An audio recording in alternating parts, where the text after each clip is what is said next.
What is up, Lions fans? It's the Analytics Den, and today is going to be my final video until 2024, and I'm pretty dang excited.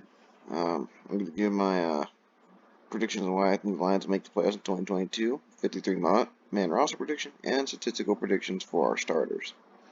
Now, first I want to say why the Lions will make the playoffs. First off, we'll look at the Lions roster in general. Some of these guys I've done statistical predictions for, but first off, you got depth RB, Swift and Williams, a solid RB duo with Craig Reynolds as well as backup. As a receiver core, you got three actually good receivers. Position Jameson and Williams, I think will be a good receiver one as a rookie. I think DJ Chark's one of the high-end receiver twos, and Amon-Ra St. Brown will be one of the higher-end slot receivers, and Reynolds I think is one of the better receiver fours. TJ Hawkinson, I think, is one of the better tight ends. I think he'll be a top 5 tight end by the end of the year. I think James Mitchell is a solid tight end, too. He's a good receiver. I think he can improve on blocking, but I think he's a lane blocker. I think Rock Wright's a good blocking tight end. I think the O-line will be top 3 in pass protection. Taylor Decker was a top 10 left tackle, and he actually came back last season. And season before that, he was also amazing. Joe Jackson actually improved greatly once the O-line was fixed and Taylor Decker returned, earning himself even getting a Pro Bowl nod. Frank Ragnow, I think, will return back to being the best center in football, line 0 sacks, and of course being a great run blocker, and not allowing much pressure. Big V, I think, will be an above average guard, top 20 in pressure rate, and allow like 4 sacks. Penei Sewell, I think he's going to be a really good player. Needs to be top 3 at his position at right tackle. Romeo, and here's the biggest thing: the players that will be returning. So last year, the Lions were stuck on offense, at least. It's kind of extra safe offense for now. Swift got hurt. Williams got hurt. We didn't have a receiver 1 or receiver 2. Our receiver 1 was Ty Williams, and he got hurt after 1 quarter. And Cephas got hurt after week 4. So we had horrible receivers for most of the year. Taylor Decker was hurt for most of the year, and then Frank Ragnow was hurt for most of the year. Hawk got hurt for a little bit. So our offense was not very healthy, and it already wasn't that good to begin with. Now we've added in 2 good receivers that are high-end deep threats, and we got second-year Amon-Ra St. Brown, and we got ourselves a healthy O-line back, so that should already show an improvement for O-line. And for a base 4-3 defense, which I don't really think is actually accurate, I think we're going to play a lot of 4-3, 4-2-5, and 3-4. We got Romeo Okwara back. We're going to have a healthy Okuda, which we'll see what happens there. We're going to have a bunch of we have new faces all over on the defense, with not just including that. We're going to have Aiden Hutchinson at end, the number 2 overall pick, and many people's number 1 prospect. You're going to have Levi O being fully healthy, couldn't barely even sit down in the chair last year. You're going to have the addition of Josh Pascal. You're going to have new linebacker faces like Malcolm Rodriguez, Jared Davis, Chris Board, and hopefully your 2 Derek Barnes improves. Who knows, maybe Jared Davis is pretty solid. And of course, you're going to have new faces in the cornerback room: Chase Lucas, not AJ Parker. You have guys like Chase Lucas, Juju Hughes, Mike Hughes. Safeties, we actually have a good set of safeties now with Deshaun Elliott, Kirby Joseph, and Tracy Walker, or just Will Harris and Tracy Walker. I think we're going to have a heck of a kicking battle. I'm pretty dang confident in Austin Seibert. Heck of a leg. He's pretty accurate most of the time, having only missed 150-yarder and 140-yarder. I think him and Patterson will be a heck of a battle.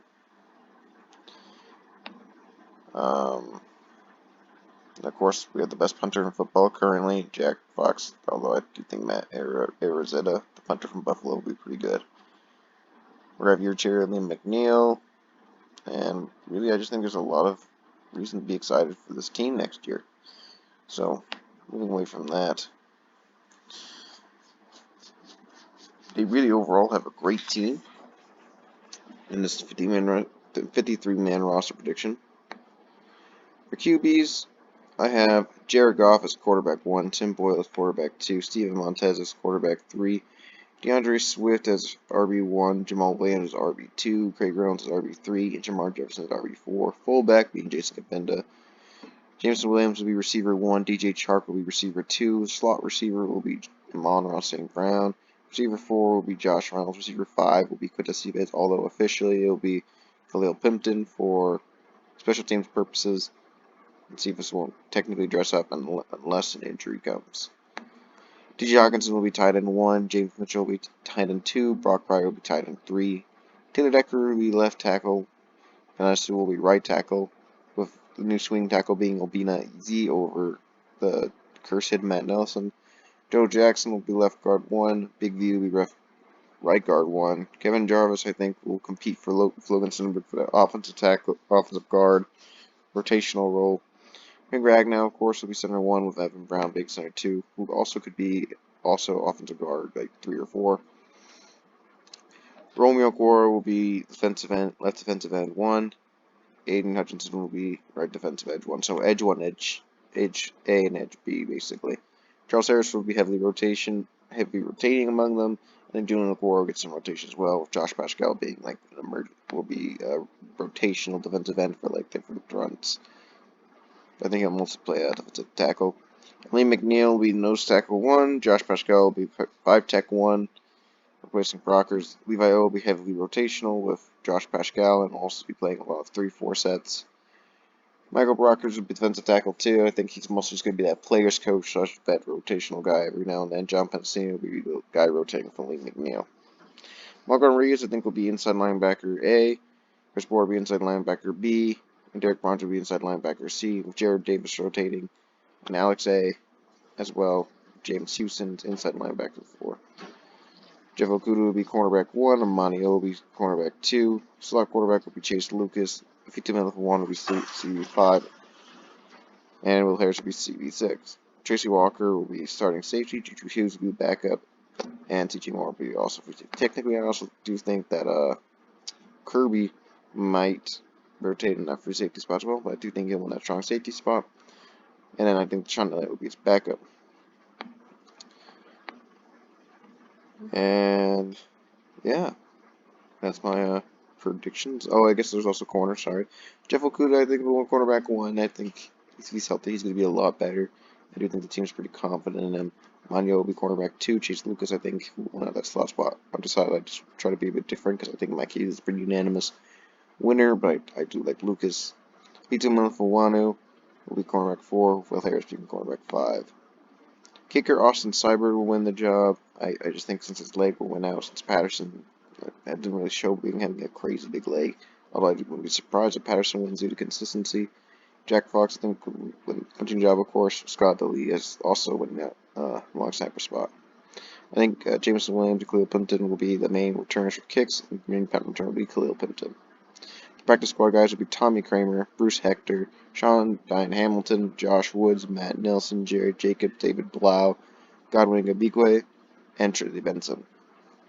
Statistical predictions for starters.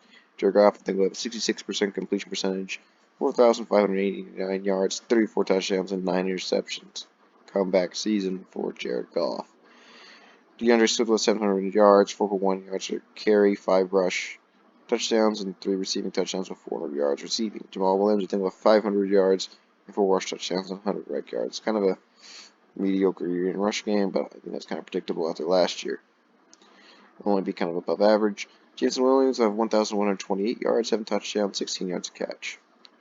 DJ Chark will have 840 yards, 6 touchdowns, 14 yards a catch. Amon-Ra St. Brown will have 780 yards, 6 touchdowns. Josh Jones will have 328 yards and 3 touchdowns. TJ Hawkinson will have 901 yards, 6 touchdowns. James Mitchell will have 212 yards and 3 touchdowns. Tay Decker will only have 2 sacks, be top 10 in pressure rate. And Penei Sewell will only have 2 sacks, top 3 in his pressure rate. Obina EZ will have above average or average swing tackle stats as pass pro, but better run blocking than Matt Nelson. Joe Jackson will have 3 sacks allowed, top 15 pressure rate allowed. Big V will have 3 sacks, but top 20 in pressure rate allowed. Whoever is a rotational guy posts above average numbers. Greg Ragnow 0 sacks allowed and top 2 in pressure rate allowed. But also, of course, best run blocker. Center. 800 thing with 8.5 sacks, 60 tackles, 2 forced fumbles, 60 plus quarterback pressures. They'll take the most double teams on the roster. Romeo Gore, I think, will have 10 sacks, 1 forced fumble, 54 tackles, 50 plus QB pressures. Kind of repeated that 2020 year. Charles Harris will have 6.5 sacks, 3 tackles, and 25 QB pressures. Josh Paschal will have 55 tackles, 5 sacks, 25 QB pressures. Levi Onwuzurike will have 49 tackles and 6 sacks and 26 quarterback pressures. McNeil will have 48 tackles, 2.5 sacks, and John Pensini will have 29 tackles. Malcolm Rodriguez will have 109 tackles, 2 sacks, 2 touchdowns allowed, rating of 89. Chris Porter will have 110 tackles, 3 sacks, 3 touchdowns allowed, for a rating of 92. Derek Barnes will have 100 tackles and 4 touchdowns allowed. I think he's going to be the weak link of the linebacker core for a rating of 100. Jeff Okudah will have 55 tackles with a rebound, 63% completion percentage, and 2 touchdowns allowed, and 2 interceptions. Amani O will have 53 tackles, 59% completion percentage, 3 touchdowns allowed, and 3 interceptions. Chase Lucas will have 52 tackles, 2 touchdowns allowed, and 1 interception. If Pete Minofa will have 30 tackles, 1 forced fumble, 49% completion percentage, and 1 touchdown allowed. Tracy Walker will have 110 tackles, 2 interceptions, 3 touchdowns allowed, 62% completion percentage. Kirby Joseph will have 60 tackles, 3 interceptions, 8 passes defense, 2 touchdowns allowed, with a rating of 89. Elliott will have 59 tackles, 2 forced fumbles, 2 touchdowns allowed, with a rating of 92. A lot of these touchdowns allowed things or whatever are going to also be off course differ, not be the total defensive stats. Austin Seibert will make 90% of his kicks on made 5 of 6 on 50 plus kicks. Jack Fox is the best punter in football again, besides for maybe Buffalo Bills' new kicker. I think we'll have above average kick return and punt return yards. And Pimpleton, I think, will have a return kick for both punt returner and kick returner, or at least one or the other. And yeah, so kind of also the reasonings for this, especially the offense, because now, of course, Jared Goff's stats will be a bit impressive to many, or I guess a lot, but the Lions' offense was top 10 in the final 6 weeks of just Josh Reynolds and Amon-Ra St. Brown, and no Frank Ragnow. Now that they've added 2 receivers who are deep threats and are good receiver 1, receiver 2s, and you have St. Brown back pocket, and you have Reynolds at receiver 4, and you have a healthy O-line, presumably, this offense is going to be a pretty dang good offense. And I think and along with the improved defense of the new additions, I think the Detroit Lions will make the playoffs in 2022 at a 10-win record. See you guys later, and one pride.